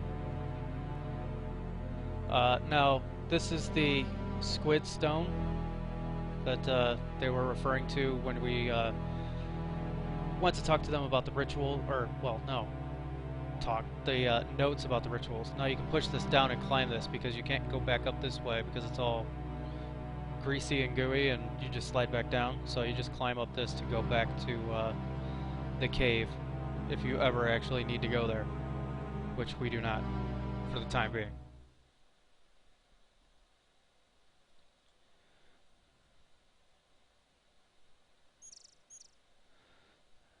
And no one attacking me. Let's go this way. I think it's on this screen. Or maybe it's only there at night. I don't know. There it is. We want a bone. You pick up a single slimy bone. You already got a good bone. Leave the rest of them alone. Whatever. I thought it was better than that. One of the new stats that they added to this game is acrobatics, which basically allows you to flip. And that swamp area where we just were and got the bone, that's basically where the only place you really use it. Other than combat. I think it has combat abilities. I've taken it in the past, but it's a pain in the butt to level, and then you don't really need it. You have a strange, disquieting feeling along with a sense of sorrow, longing, and unfulfilled desires as you near the lake. The briny lake seems to draw you towards it. Fan service time. Hello there. Could you help me? This water is so cold and I need someone to help warm me. Gee, that sounds inviting. Why don't you come to my arms so that I can give you a real greeting? Surely a hero like you will help someone like me. Please, take my hand. Alright, now this is the Rusalka, basically. It is so cold here in the lake. Please, come and hold me and help me to be warm again. The Rusalka basically wants you to go into the lake so she can kill you. I am the Rusalka. Please, take my hand and help me. If you take my hand, I'll be happy to show you what the lake is like. If you take my arms, I'll be happy to talk to you about anything you'd like. You ask what a nice girl like her is doing in a place like this. It's so nice here in the water. Why don't you join me? And pretty much that's the only responses you're going to get from her until you befriend her. Thank you for the beautiful flowers. No one has been so nice to me since I can remember.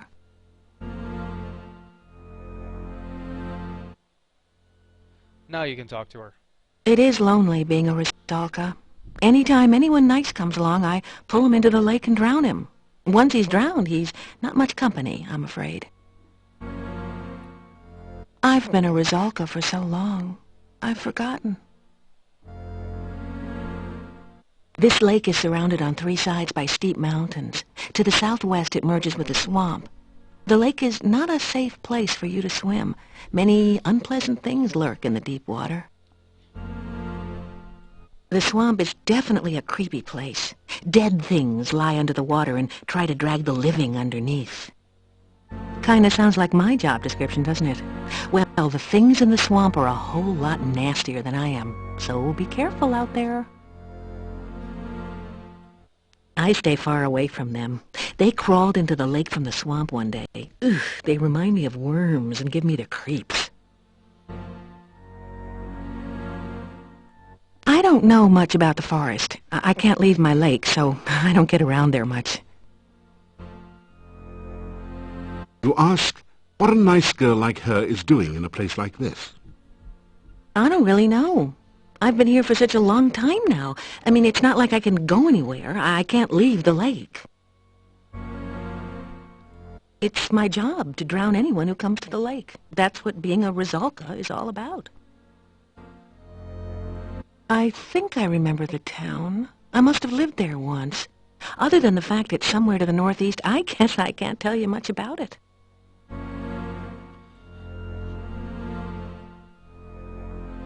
You tell the Rusalka about some of your previous adventures. Gee, you've done a lot to get rid of monsters and things.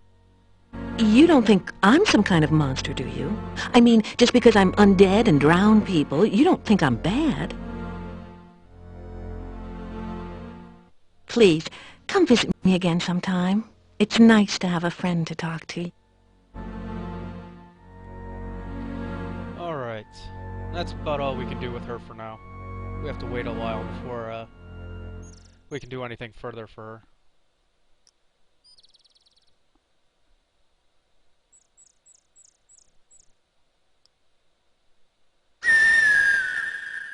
That stupid bird. Every time you get that sound and it's like, oh my god.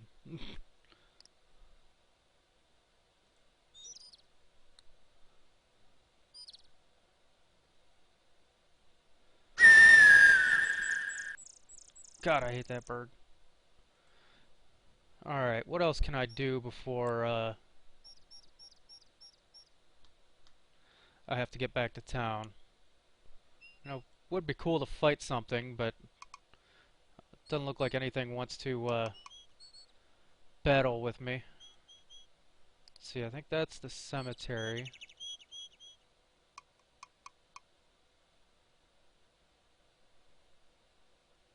Oh wait, no it's not.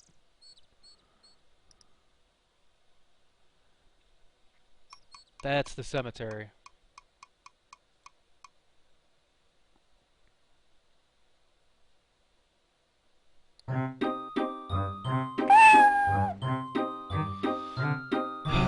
Now for this stupid bastard.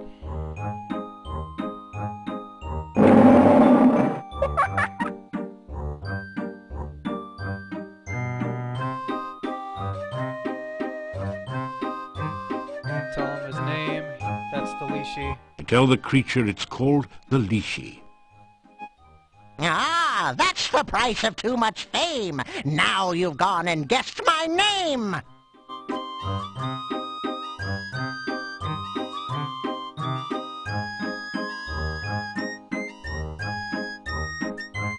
Lishi, Lishi, look and see, in a bush or up a tree. Lishi, Lishi, riddle rhyme. Can you solve them every time?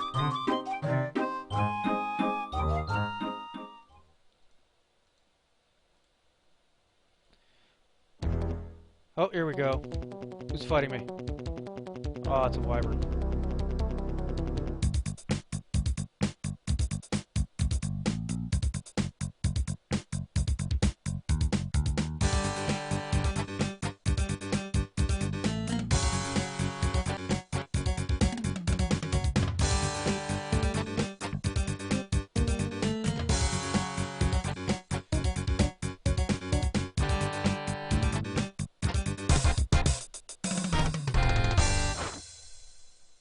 And of course, wyverns have no money. They're just one of those creatures that has no good, or no goods.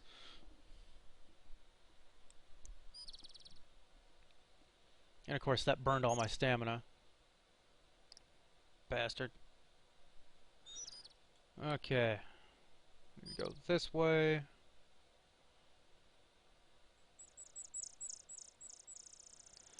And then we're going to go up here. This is the last thing we're going to do before we head back to town.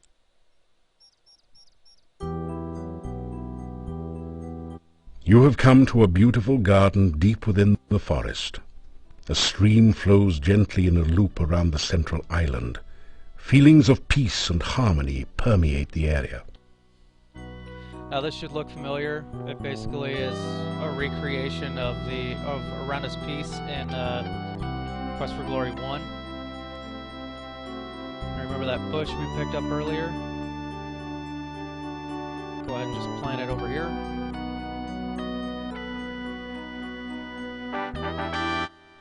You plant the bonsai in the hole and scrape some of the rich soil around it.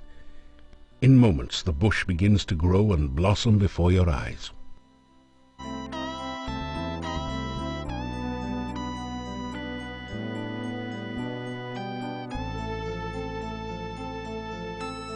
You take a drink of the cool water. It tastes like wild strawberries. And if you look in here... You discover 30 crowns hidden there. You accept it as a gift from Irana. And of course the tree in the back, if you are a magic user and eat one of the fruit, it replenishes your mana.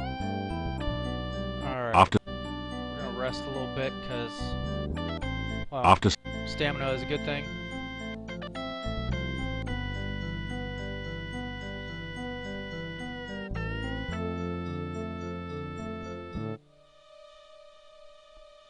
Alright, since it's now nighttime, let me save.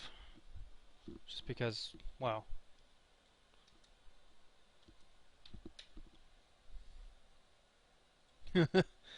we are relatively weak. Because of our rigorous... what the hell am I saying? Rigorous training exercise. I don't want to run into anything that's basically going to insta-kill me because I don't have the stamina to fight it. Let's see, that's the graveyard, so actually I don't want to go there. We don't want to go to the... well, I don't want to go to the screen to the left of where we just were. Because there's something there that basically, yeah, will insta-kill us. But here, however...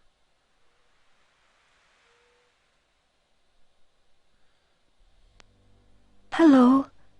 Can you help me? I seem to be lost.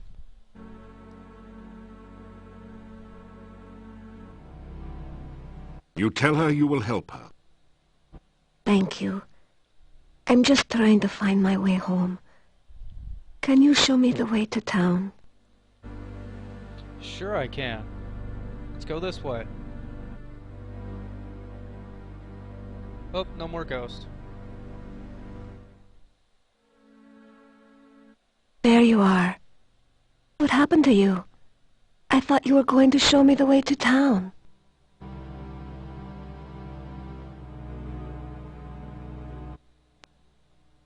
Things are so strange. Did you go away?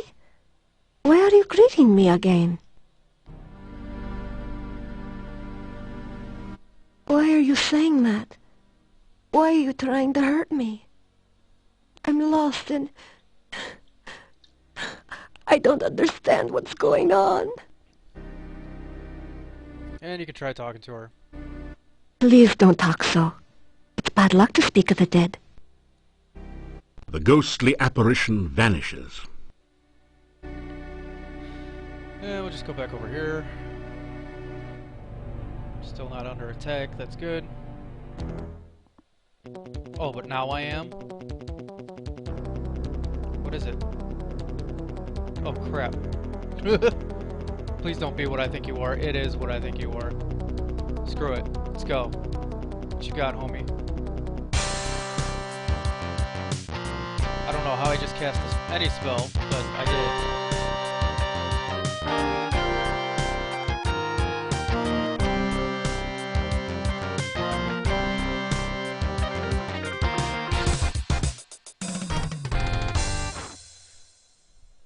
Alright, that thing is called a Chernobyl, and basically it's what's left of the Dark One. Score! You find a few gold crowns and a number of copper kopecks. Anyway, it's what's left of the Dark One cult members. Remember reading in Piotr's story that the members turned into grotesque beings? That's what they turned into. I don't understand. Every time I try to follow you, I find myself here again. Why can't I leave this place? Why can't I go home?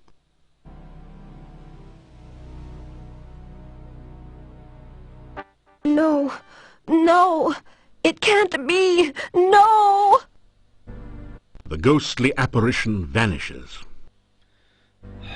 Yet again. Alright, come on. Stupid borderless window crap. Not locking.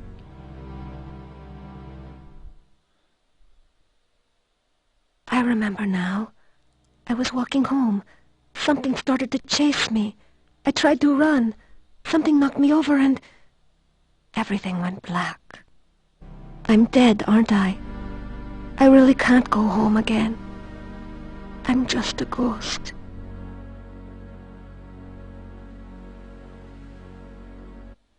Forgive me my manners. It's just that I'm not used to the idea that I'm dead. Yeah, I don't think anyone would really get used to that idea. My name was Anna. I can remember things now, but everything is like a faded dream. It seems so strange to think of myself as a ghost. Everything is blurry. There's no day or night, only the shadowy landscape. I want to go from here, but I cannot leave. I can only wait. I remember who was looking for Anna. I can remember my house now. I lived beside the tall oak tree near the center of town. I've been gone so long. My poor, poor Nikolai.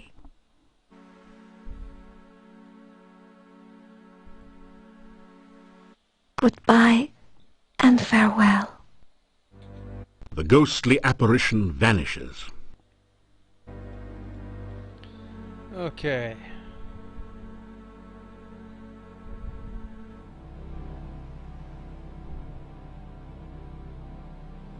Let's get back to town, shall we?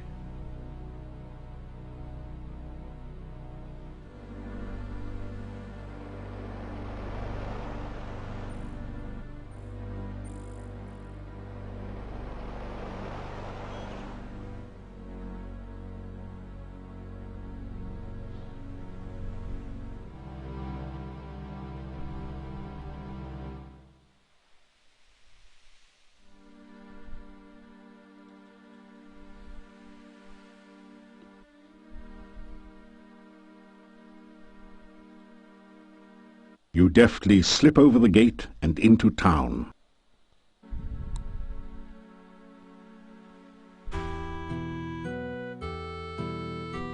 A shiver of cold comes over you. You sense no danger, but even so, you find yourself afraid.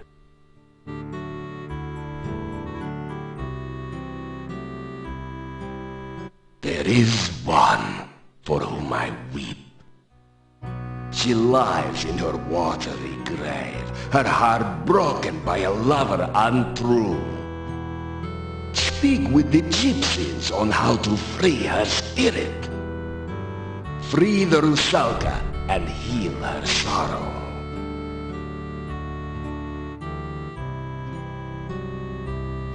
Yeah, I'll get right on that. Actually, I'm gonna go over here first.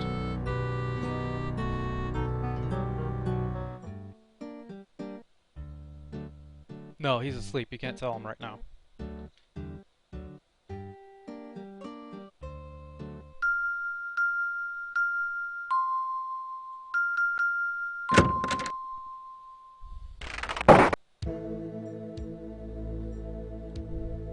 If you get it wrong, nothing happens. You just have to start over.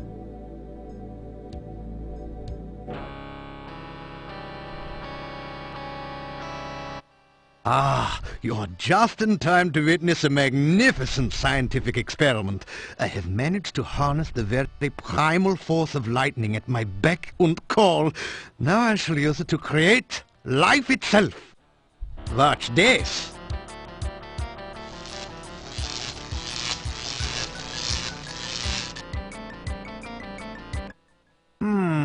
That was not quite the experimental result I expected. But never mind that. It is merely a momentary setback in the annals